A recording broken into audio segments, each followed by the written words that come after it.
Hi guys! Ayan.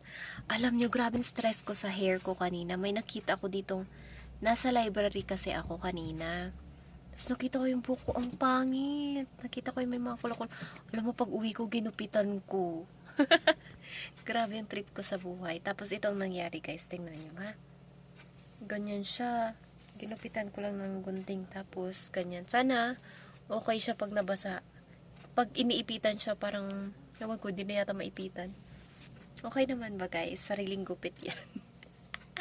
Sana umukay. Kasi stress na stress ako kanina. Mayroon yung, alam mo yung, pakita ko mamaya yung picture ko. Yung dry na dry. Nakakainis ba?